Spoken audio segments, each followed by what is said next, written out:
तो मेरे प्यारे बच्चों, मैं आपकी सोशल साइंस के मेंटोर आपका स्वागत करती हूँ आपके अपने यूट्यूब चैनल द स्टडी यात्रा में। तो कैसे हैं आप सब? मैं उम्मीद करती हूँ कि आप सब स्वस्थ होंगे, मस्त होंगे और अपनी अपनी तैयारियों में बहुत ही व्यस्त होंगे। तो चलिए हम लोग आज शुरू करते हैं क्लास 10th के यूपी बोर्ड प्रगति बैच का हिस्ट्री। इसका चैप्टर 1 है यूरोप में राष्ट्रवाद का उदय, the rise of nationalism in Europe. हम लोग आगे चलते हैं। फ्रेडरिक सारियो का स्वप्न। 1848 में फ्रेडरिक सारियो नामक एक फ्रांसीसी कलाकार ने 4 चित्रों की एक श्रृंखला बनाई, जिसकी कल्पना उसने एक लोकतांत्रिक और गणराज्यात्मक राष्ट्रों से बने विश्व के रूप में की थी। पहले चित्र में पुरुष और महिलाओं की एक लंबी कतार है जो मूर्तियों के सामने मार्च कर रही है। प्रत्येक राष्ट्र के लोग अपने अपने राष्ट्रीय झंडे पकड़े हुए हैं और उन कतार में सबसे आगे देखा जाए तो अमेरिका है, उसके बाद स्विट्जरलैंड है। इसके अलावा स्विट्जरलैंड के बाद फ्रांस अपनी प्रतिमा के पास अभी ही पहुंचा है और फ्रांस के पीछे जर्मनी के लोग भी लगे हुए काला, लाल और सुनहरा झंडा थामे हुए। जिस समय फ्रेडरिक सारियो ने यह छवि निर्मित की थी, उस टाइम पे जर्मनी के लोग तब तक एक संयुक्त राष्ट्र संघ का हिस्सा नहीं बने हुए थे। मैंने क्या कहा अभी कि जिस समय फ्रेडरिक सारियो ने यह छवि निर्मित की थी, उस टाइम जर्मनी के लोग संयुक्त राष्ट्र संघ का हिस्सा नहीं बने थे। The Dream of Frederic Sariou. In 1848, Frederic Sariou, a French artist, prepared a series of 4 prints visualizing his dream of a world made up of democratic and republic nations. In the first print, men and women are seen marching in a long train and offering homage to the Statue of Liberty. People of each nation are identified by their national flags. At the forefront are the United States and Switzerland. हम लोग आगे देखते हैं। राष्ट्र राज्य की कल्पना।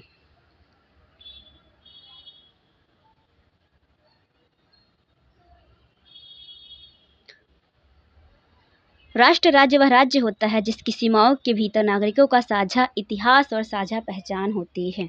The concept of nation state. A nation state is one in which the majority of its citizens develop a sense of common identity and share history or culture.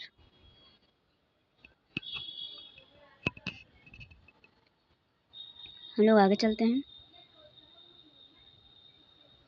फ्रांसीसी क्रांति और राष्ट्रवाद।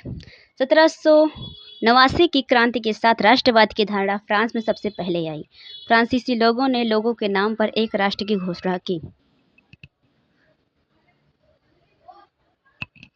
French Revolution and nationalism. The first clear expression of nationalism came with the French Revolution in 1789. The French people declare themselves as a nation. इसके अलावा हम यहाँ पे कुछ और बातें भी जान लेते हैं। पितृभूमि और नागरिक जैसे विचारों ने एक संयुक्त समुदाय के विचार पर बल दिया, जिससे एक संविधान के अंतर्गत समान अधिकार प्राप्त थे। जब फ्रांस में राष्ट्रवाद का उदय हुआ तो पितृभूमि और नागरिक जैसे विचारों ने एक संयुक्त समुदाय के विचार पर बल दिया, जिससे एक संविधान के अंतर्गत समान अधिकार प्राप्त थे।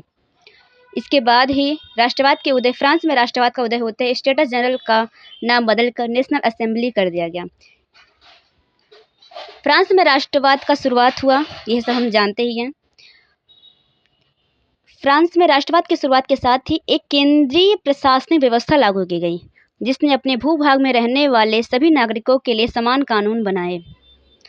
इसके अलावा और भी बहुत सारे कार्य किए थे। आगे देखते हैं।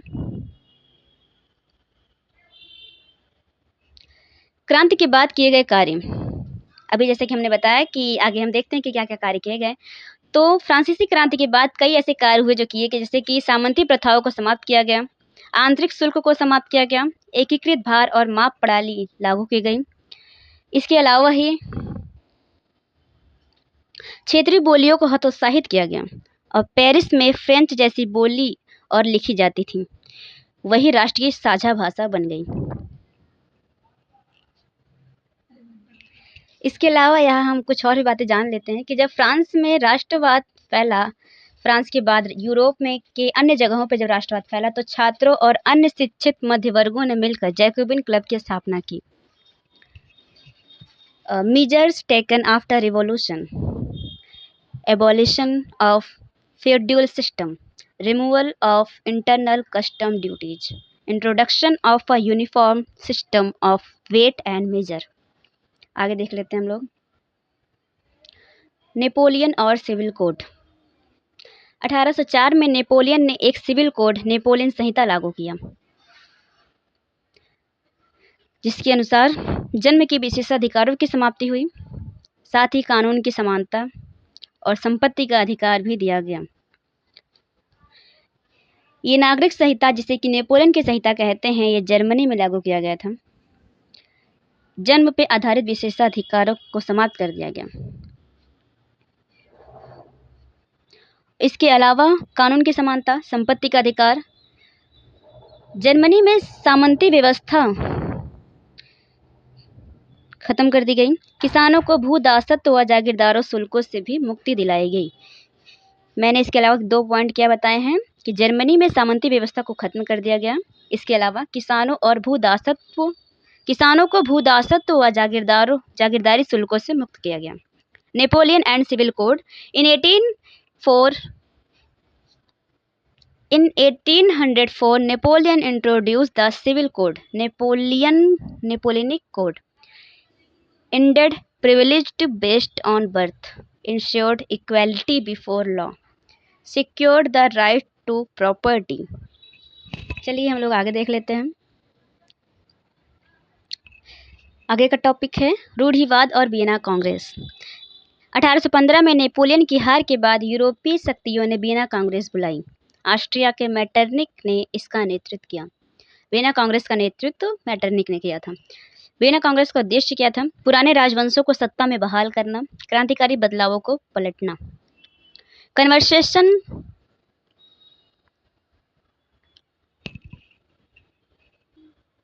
Conservatism and Congress of Vienna।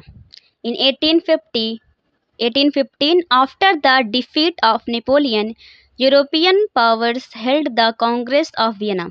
It was led by Metternich of Austria. The aim was to first restore monarchies, second undo the change brought by revolutionaries।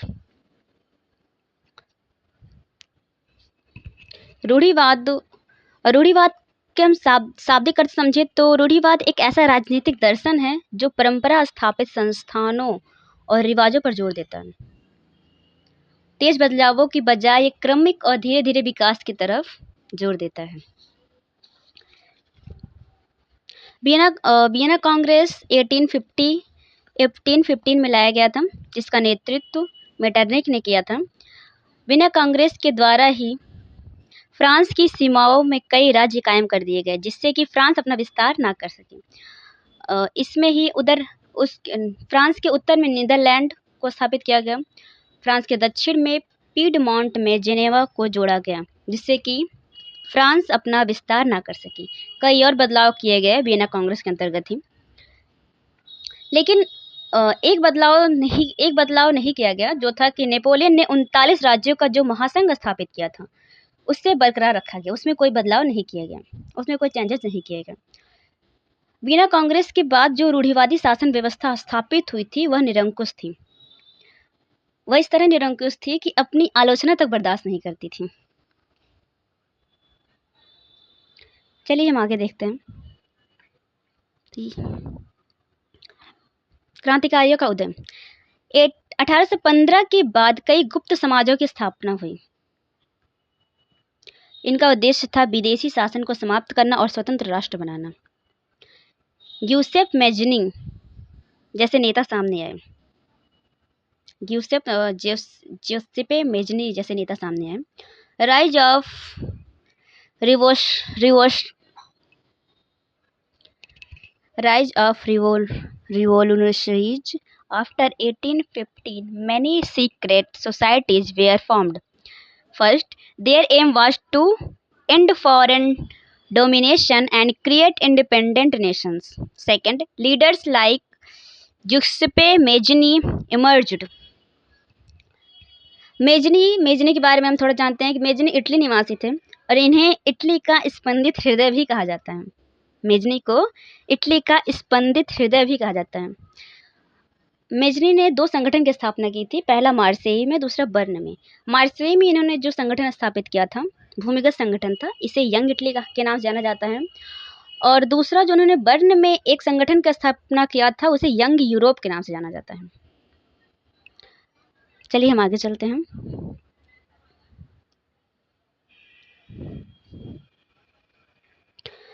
अठारह सौ 30 की क्रांति, फ्रांस में फिर से क्रांति।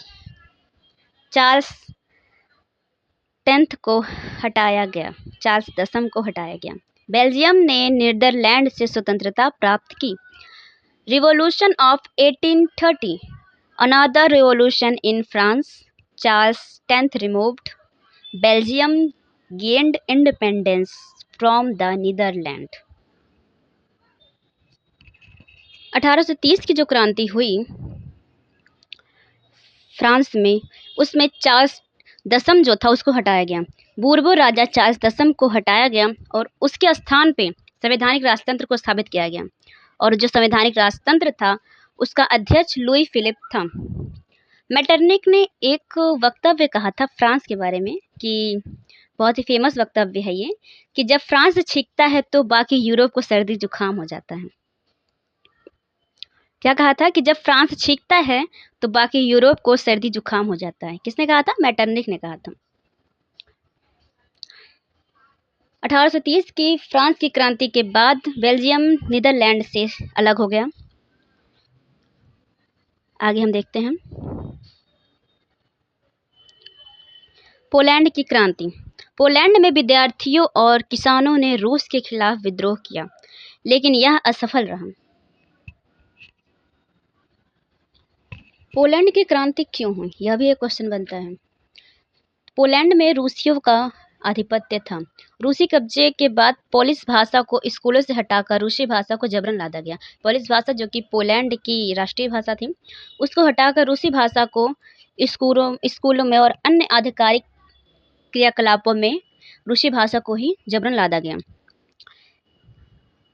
इसके परिणाम स्वरूप 1831 में पोलैंड में रूस के विरुद्ध विद्रोह हुआ, जिसे कि कुचल दिया गया रूसी अधिकारियों द्वारा। यह भी असफल ही रहा। रूसी अधिकारियों ने पोलैंड के पादरी और बिशपों को जेल में डाल दिया। क्यों डाल दिया? क्योंकि और उन्होंने रूसी भाषा के प्रचार से इनकार किया तो उन्हें साइबेरिया भेज दिया गया। सिर्फ एक भाषा को लेकर यहाँ कितनी बड़ी क्रांति हो गई। आगे देखते हैं। Polish revolution. In Poland student and peasant revolt against Russian rule but it was suppressed. आगे चलते हैं। 1848 की क्रांति। मध्यम वर्ग की मांगे, संविधान, प्रेस की स्वतंत्रता, संघ की स्वतंत्रता। 1848 की जो क्रांति हुई, इसमें मध्यम वर्ग की क्या क्या मांगे थी? कि उनका अलग से संविधान हो, प्रेस की स्वतंत्रता की मांग की गई और संघ की स्वतंत्रता की मांग की गई। किसके द्वारा? मध्यम वर्ग के द्वारा। मजदूर और कारीगरों ने अपना अलग ही रुख अपनाया था। महिलाओं और गरीबों को मतदान का अधिकार नहीं मिला। सबसे ज़्यादा खराब स्थिति तो महिलाओं की थी।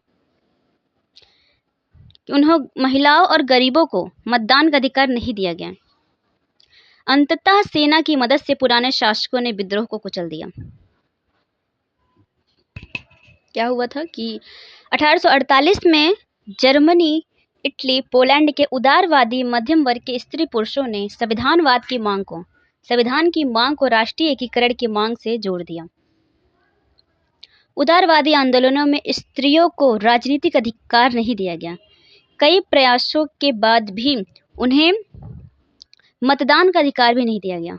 रूढ़िवादी ताकतें 1848 में उदारवादी आंदोलनों को दबा पाने में कामयाब तो हुई, लेकिन पुरानी व्यवस्था को बहाल नहीं कर पाई। कौन? रूढ़िवादी ताकतें। रूढ़िवादी ताकतें 1848 में उदारवादी आंदोलनों को दबा तो सकी, लेकिन पुरानी व्यवस्था को कायम नहीं कर पाई दोबारा।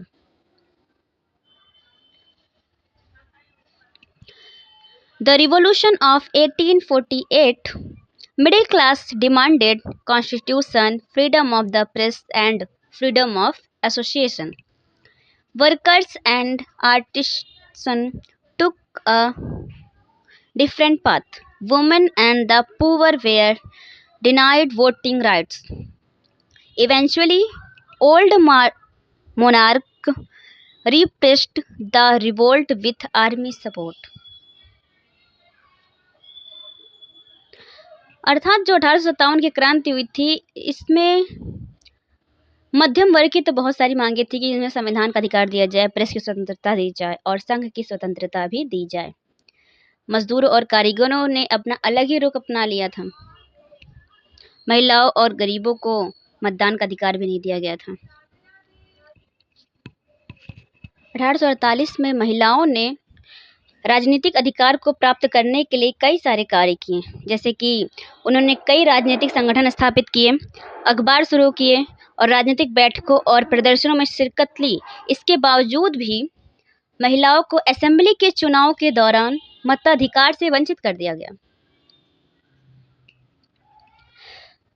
आगे हम कुछ और चीज़ें जान लेते हैं कि 1848 के बाद के वर्षों में मध्य और पूर्वी यूरोप की निरंकुश राजशाहियों ने उन परिवर्तनों को आरंभ किया जो पश्चिमी यूरोप में 1815 से पहले ही हो चुके थे।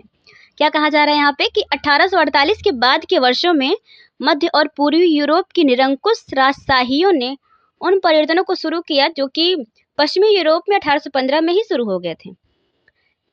रूस में भूदासत्व और बंधुआ मजदूरी समाप्त कर दी गई।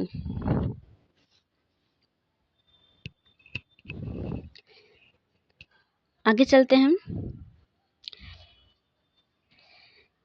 आज हम इतना ही पढ़ाएंगे। आगे का जो भी हमारा छूटा हुआ है उसको हम नेक्स्ट क्लास में कंप्लीट कर लेंगे। आप हमारे मुफ्त शिक्षण चैनल द स्टडी यात्रा को सब्सक्राइब करें। प्रगति बैच, आधार बैच और प्रयत्न 2.0 जैसे फ्री बैचेस का लाभ उठाइए। क्लास 9th और क्लास 10th के छात्रों के लिए विशेष सामग्री भी उपलब्ध की गई है। तो अब आज ही जाइए सर्च कीजिए यूट्यूब पे द स्टडी यात्रा। हमारा इंस्टाग्राम पेज भी है @द स्टडी यात्रा के नाम से, आप उसको भी फॉलो कर सकते हैं। और हमारा फेसबुक पेज जो है द स्टडी यात्रा के नाम से है, आप उसको भी जाके चेकआउट कर सकते हैं एंड फॉलो कर सकते हैं। तो ठीक है बच्चों, थैंक यू, आपने अभी तक वीडियोस देखा। मिलते हैं आपसे अगली क्लास में, तब तक के लिए take care and bye bye. धन्यवाद।